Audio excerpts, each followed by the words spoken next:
আপনি দল করে সংগঠন করে নির্বাচন করে কোথায় চলে গেছেন আপনি নিজেই বুঝতে পারছেন না। আমি মানুষ না পশু।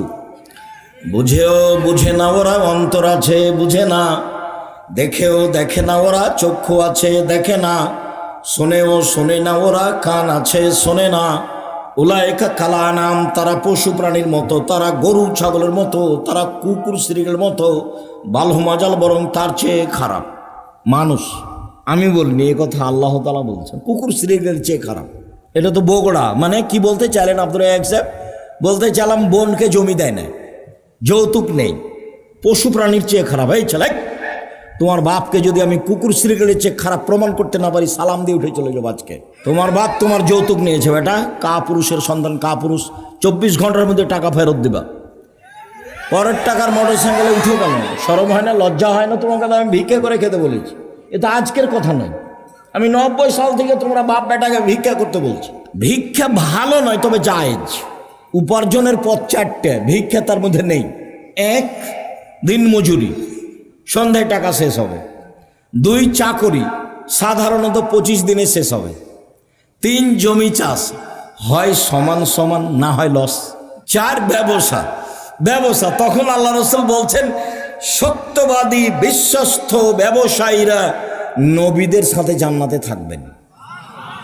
ইব্রাহিম আলাইহিস সালামের সাথে থাকতে পাবেন বাদামের ব্যবসা করে। বাদাম, চীনা বাদাম 200 টাকার, যদি সত্যবাদী হন। গাইবান্ধা থেকে বগুড়া আসছে ট্রেন, তো আমি আছি সেদিন। কেন যে আসছি ট্রেনে, তা আমি বলছি, এই ছেলে একটু বাদাম দাও তো আমাকে 100। তো দিচ্ছে। তো আমি বলছি, দেখি তোমার দাঁড়িটা আমি ধরে দেখি। তো দেখ একটু দেখি, আমি ধরে দেখি। তো দিলাম, একটু কমে গেল। তো বলছে, কম দিচ্ছ যে?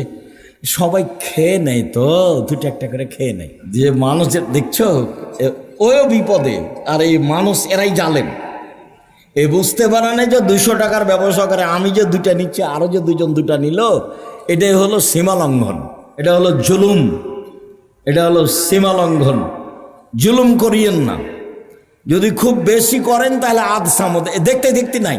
আর যদি একটু তার চেয়ে কম হয় তাহলে 2-3 মিনিট, এই যে ফেরাউন, এই যে ডুবলো ডুবলো ডুবলো, এই নেই।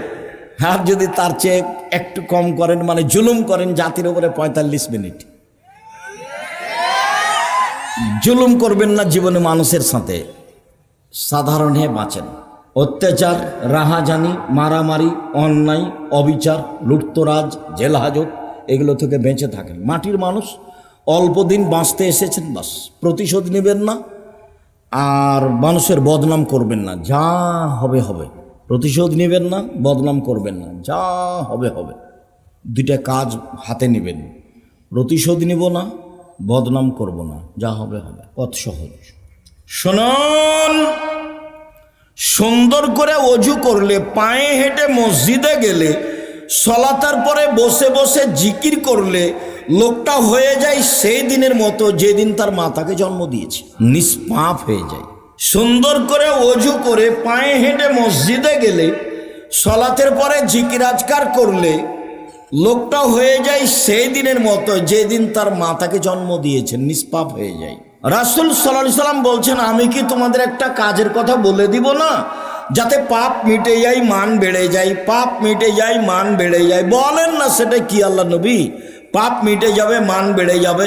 তখন আল্লাহ রাসূল বলছেন, আরে সুন্দর করে অজু, পায়ে হেঁটে মসজিদ, আর সলাতের পরে বসে বসে জিকির। লোকটা যখন এরকম করলো, তার মরে যাওয়া ভালো, তার বেঁচে থাকা ভালো। তার মরে যাওয়া ভালো, তার বেঁচে থাকা ভালো। লোকটা হয়ে গেছে সেই দিনের মতো যেদিন তার মাতাকে জন্ম দিয়েছে, নিষ্পাপ হয়ে গেছে। এই কাজের আমল যত ভারী, ভালো চাল চলনের নেকি তার চেয়ে 1,00,000 গুণ বেশি ভারী। কি দিয়ে বুঝায় আপনাকে ভালো চাল চলন কি জিনিস? আমি আগে একটা দলিল পেশ করি, তারপরে এখানে আবার আসবো 2-1 মিনিটের জন্য ইনশাআল্লাহ। আবু দারদা রাদিয়াল্লাহু তাআলা আনহু বলেন, রাসূল সাল্লাল্লাহু আলাইহি ওয়াসাল্লাম বলেছেন, ইন্না আসকালা শাইইন ইযাউ ফি মিজানিল মুমিনি ইয়াউমাল কিয়ামা খুলুকুন হাসান। বিচারের মাঠে আদম সন্তানের নেকির পাল্লায় সবচেয়ে যেটা ভারী নেকি, সবাই তো বুঝতে পারবেন, এটা ইসিম তাফজিল, মানে অধিক ভারী। সবচেয়ে যেটা ভারী নেকি চাপানো হবে, সেটা হলো সদাচরণের নেকি। এ কথা আমি বলিনি, এ কথা মোহাম্মদ সাল্লাল্লাহু আলাইহি সাল্লাম বলেছে। সবচেয়ে ভারী নেকি ভালো চাল চলনের নেকি। ভালো চাল চলন সবাই বুঝি। তোমরা কি দায়িত্বশীল? তোমরা যারা দাঁড়িয়ে আছো তারা দায়িত্ব পালন করলে ভালো কথা করো। আর তোমরা যারা দায়িত্ব পালন করছো তোমাদের সতর্ক করছি, রাস্তায় যেন কেউ দাঁড়িয়ে না থাকে। হয় আসতে হবে, না হয় চলে যেতে হবে। হয় ভিতরে এসে বসতে হবে, না হলে চলে যেতে হবে। আমি নির্বাচনের জন্য আসিনি, আমি ঢং দেখতে আসিনি।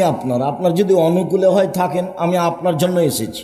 যদি আপনার অনুকূলে না হয়, রাত অনেক হয়ে গেছে, বাড়ি যান। আপনি এখানে গল্প করছেন কেন? নিজেকে পশু প্রাণী মনে করছেন কেন? আমি তো আপনাকে পশু প্রাণী মনে করিনি, আপনাকে তো আমি মানুষ মনে করছি, এবং আমি আপনার জন্যই এসেছি। আপনাকে আমি অন্তর থেকে ভালোবাসি।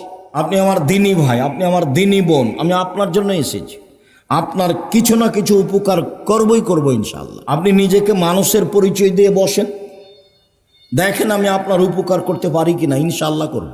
ভালো চাল চলন সবাই বুঝি।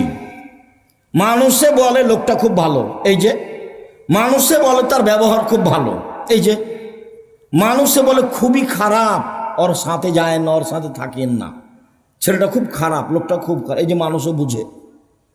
বাস্তব দেখবেন যে এখানে মোড়ে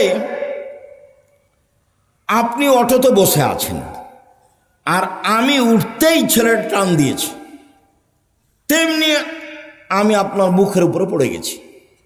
তখন আপনি বলছেন বসেন বসেন বসেন, কোনো সমস্যা নেই, বসেন বসেন, কোনো সমস্যা নেই। একটু পরে আর একটা অটোতে একজন বসে আছে, আরেকজন উঠে না বসতে ও টান দিয়েছে। তখন ও একবারে ওর উপরে হুমড়ি খেয়ে পড়ে গেছে। তখন বসে থাকা লোকটা বলছে, চোখ নাই, চোখ নাই, দেখতে পান না, হিসাব করে গাড়িতে ওঠেন না, বিবেচনা নেই। কোনটা ভালো লাগলো আপনাকে? তাহলে আমরা সবাই ভালো চালচলন বুঝি, ভালো চালচলন খুব দিনের মতো বুঝি। এবার বুঝলাম যে ভালো চালচলন সবাই বুঝি, আর এটাও অবগত হলাম যে নেকির পাল্লায় সবচেয়ে ভারী নেকি ভালো চালচলনের নেকি। এমন কোনো ইবাদত নাই পৃথিবীতে যার নেকি ভালো চাল চলনের নেকির মতো ভারী হতে পারে। দুনিয়াতে দুইটা তাসবিহ আছে, তার নেকি ভারী, তবে সবচেয়ে ভারী নয়। রাসূল সাল্লাল্লাহু আলাইহি ওয়াসাল্লাম বলছেন, পৃথিবীর মানুষ শোনো, কালেমা তানে, দুইটি বাক্য, খাফিফা তানে আলাল লিসানে, উচ্চারণে হালকা, ওযু লাগে না, শরীরে শক্তি লাগে না, টাকা লাগে না। এবাদতে টাকা লাগে, তার নাম হজ। ওযু লাগে, তার নাম সালাত। কষ্ট পাওয়া যায়, তার নাম সিয়াম। না খেয়ে থাকতে হয়, ইচ্ছা করলে পানি পান করা যায় না। এগুলো ইবাদত, শ্রম আছে। কিন্তু অবাক ইবাদত আছে, দুইটা বাক্য একেবারে হালকা উচ্চারণে, আর রহমানের নিকটে প্রিয়, আর দাঁড়ি পাল্লায় ভারী। সেটা হচ্ছে সুবহানাল্লাহি ওয়া বিহামদিহি সুবহানাল্লাহিল আযীম, সুবহানাল্লাহি ওয়া বিহামদিহি সুবহানাল্লাহিল আযীম। তবে আল্লাহ রাসূল বলেননি যে সবচেয়ে ভারী, বলেছেন যে ভারী। সাকিলাতানে ফিল মিজানে, দাঁড়ি পাল্লাই ভারী, তবে বলেননি যে সবচেয়ে ভারী। এইখানে বলেছেন যে ভালো চাল চলনের নেকি সবচেয়ে ভারী। মহান আল্লাহ বলেন ভালো চাল চলন, ইদফা বিল্লাতি হিয়া আহসান ফাইদাল্লাযী বাইনাকা ওয়া বাইনা আদাওয়া কান্নাহু ওয়ালিউন হামিম। মুহাম্মদ সাল্লাল্লাহু আলাইহি সাল্লাম আপনি মানুষের সাথে ভালো আচরণে প্রতি উত্তর দেন। মানুষের সাথে কথা বলার সময় প্রতিপক্ষ যা বলবে, যেভাবে বলবে, আপনি তার চেয়ে উত্তম ভালোভাবে বলবেন। ঠগা হোক আর জিতা হোক, কোনো সময় নিজেকে কষ্ট দিবেন না যে অত বলে নিল, অত বলে নিত। বস্তির মহিলা ঝগড়া লাগলেই এমন ফাহেস কথা বলে, ও মনে করে যে যত অশ্লীল বলতে পেরেছে তত খুশি। যখন ঝগড়া শেষ হয়ে যায় তখনও বলে যাক স্বাদ মিটিয়ে নিয়েছি, একবারে মন ভরে বলেছি, স্বাদ মিটিয়ে নিয়েছি, এ কথা বলে। তাহলে কি ও সফল? জি না, ও সফল নয়। সম্মানিত দিনী ভাই বোন, বলছিলাম প্রতি উত্তর সুন্দর দিতে হবে। তাহলে যেই দূরত্ব শত্রুতা রয়েছে অন্তরঙ্গ বন্ধুতে পরিণত হবে। মহান আল্লাহ বলেন, ওয়াজাদিলহুম বিল্লাতি হিয়া আহসান। মুহাম্মদ সাল্লাল্লাহু আলাইহি সাল্লাম শুনুন, তর্ক বিতর্কে বাক বিতণ্ডে শক্ত প্রতি উত্তরের সময় প্রতিপক্ষ যা বলে আপনি তার চেয়ে উত্তম বলুন। প্রতিপক্ষ যা বলে আপনি তার চেয়ে উত্তম বলুন। আপনি উত্তম বলতে বাধ্য। কখনো জোর করে কিছু করবেন না, জোর করে মনের সুবিধা নেবেন না। মহান আল্লাহ বলেন, ফাবিমা রাহমাতিম মিনাল্লাহ লিনতা লাহুম ওয়ালাউ কুনতা ফাজ্জান গালিজাল কালব লানফাজ্জু মিন হাওলিক। মুহাম্মদ সাল্লাল্লাহু আলাইহি সাল্লাম, আল্লাহর পক্ষ থেকে বড় দয়া যে আপনি নরম আচরণের হয়েছেন। আপনার আচরণটা নরম।